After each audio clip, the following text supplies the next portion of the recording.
Hey everybody. I just thought I would do a video kind of talking about my experience with death and grief. So my mom died in 2012 and my dad died 5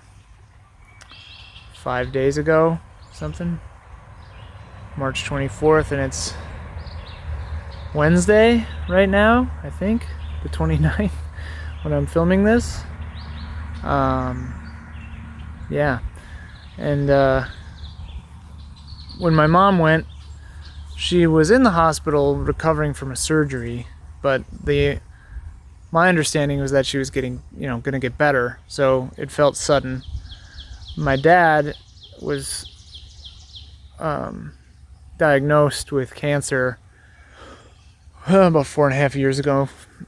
So this time, I saw it coming, and I was able to be home here the last 3 months to be with him, which was really nice. And then I was with him when he went, and my sister and I were there, and everybody was there, and so that was really good. I was happy to be able to be there with him, and yeah. And and death is it's not an easy thing. It's a hard thing, and it's part of life. And everyone grieves differently, There's no advice that you can give that's going to fit everyone. I know for me personally, I've always been good at accepting bad news pretty much right away. Getting fired or, kicked out of the theater school or somebody dying. Like, for me, I'm just like, okay, this is reality now. This is the world we live in, and I'm just gonna have to deal with it. And obviously I'm sad, and I feel really bad. With an illness like this, there is a little bit of relief that you feel because their suffering is done. And yeah, it's not pleasant to watch someone suffer that you care about, and so to a certain extent, I'm glad that is over, that the suffering is over. And I'm just happy to have been able to be here, and that I could take the time, and be here with him. I would say, like, life, is not easy. I think that people make it more complicated than it needs to be. Life in general. Living and dying is, our main responsibility. And while life is complicated and hard, it doesn't have to be as complicated as we make it. And I think something that death gives you, if it gives you anything, is perspective on life, and that, most things don't matter. Most things aren't worth caring about.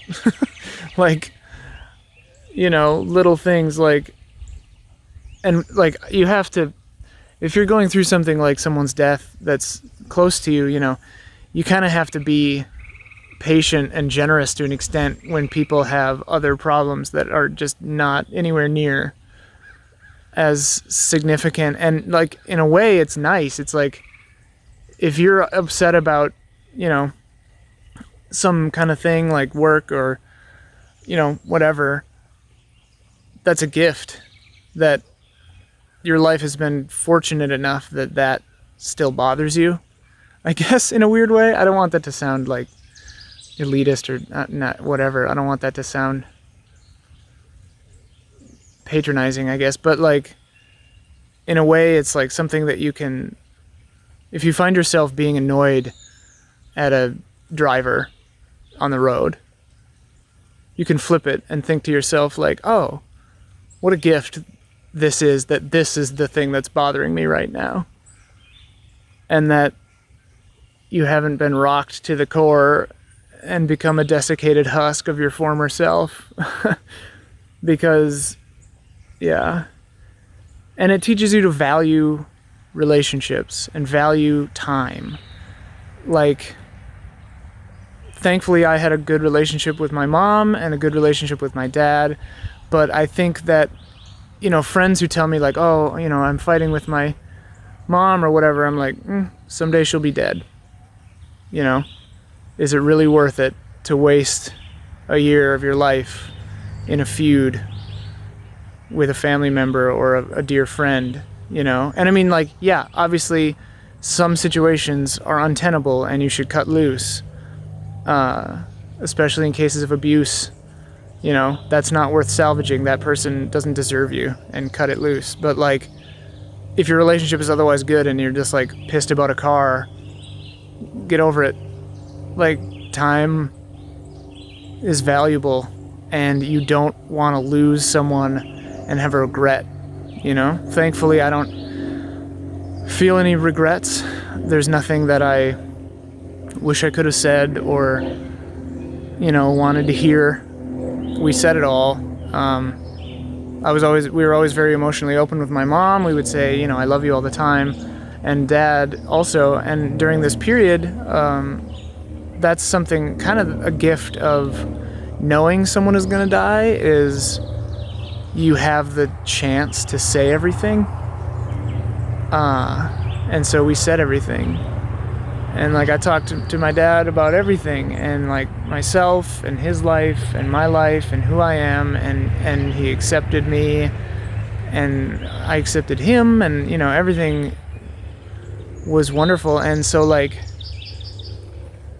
that's truly a gift, and you don't have to wait until someone is dying to do that.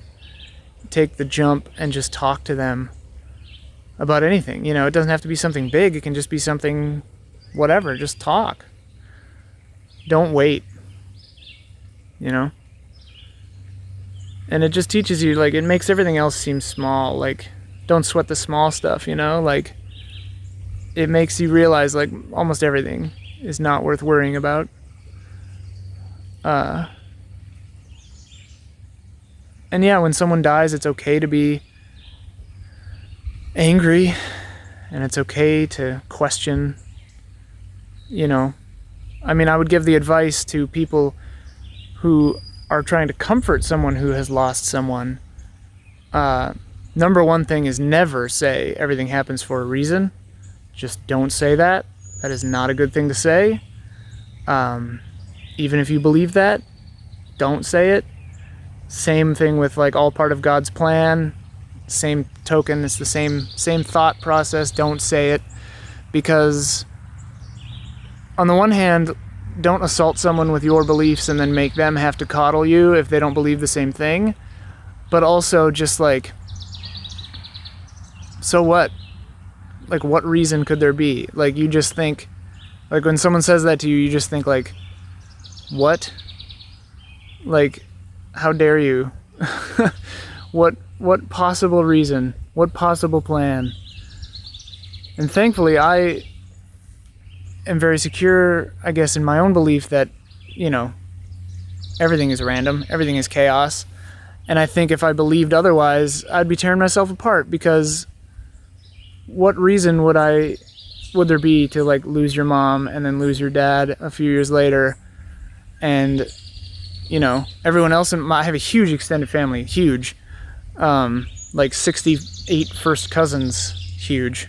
Counting spouses, it's like 40 something, 50 without spouses, but like still big.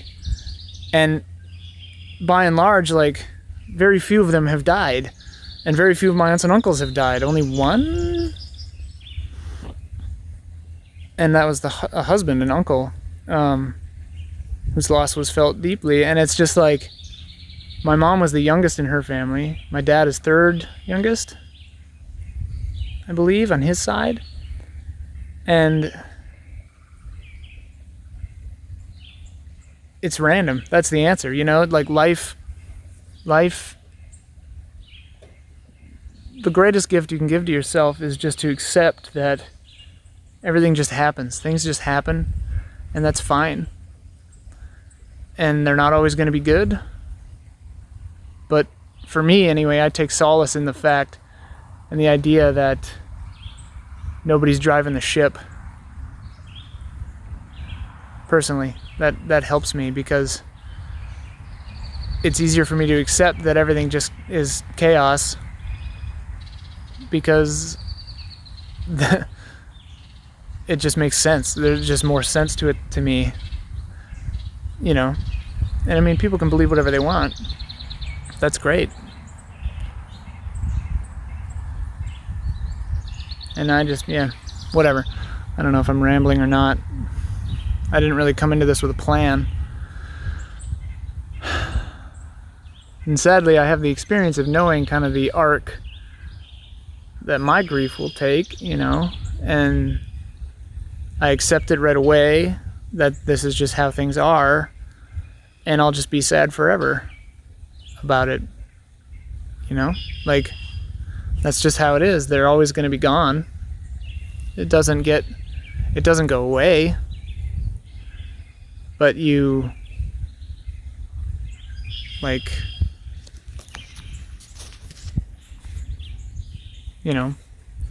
it gets less over time, I guess. It gets better, but it never goes away. And that's all right. It's a part of life. You just kind of go with it. And it's so beautiful here. Like, look at this. There's this pond. There are swans on there. They nested on there. They had a baby swan. We've been seeing indigo buntings and scarlet tanagers and all these rare wild birds. There was a bear here the other day. Raccoon, a muskrat, rabbits galore, squirrels. The system keeps going, That's just on a local scale. Like, cosmically, everything just keeps going. And when I die, everything will keep going. And when you die, everything will keep going. Keanu Reeves had that shockingly profound thing when Stephen Colbert asked him what happens when we die. And he said, I know that the people who love us will miss us. And I think that's so just, that's it. That's what it is. I mean, I don't know what happens to a person's mind or consciousness or soul when they die. I guess I think their energy returns to the earth as heat or as biomass, and they are reintegrated into the system in some way over some scale of time, depending on how they're interred. I personally would like to just be like thrown in the woods or planted into a tree, or one of those things that return your nutrients to the soil. That's what I would like for me, but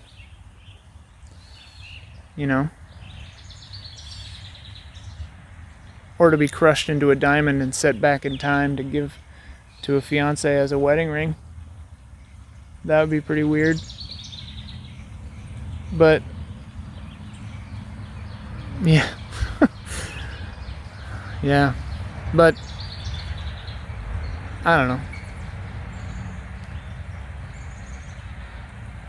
People die, and people live. The rest of us are still alive. You could drop dead at any minute, If you're feeling like you want to die, I think you should please seek counseling. Take care of yourself, because that's not worth it. There's always something to live for. Things will get better. Everything is temporary. Don't throw away your shot. And if you've lost somebody, your grief takes the form that it takes. You don't owe anybody anything. You don't have to do anything. You don't have to feel a certain way. You don't have to think a certain way.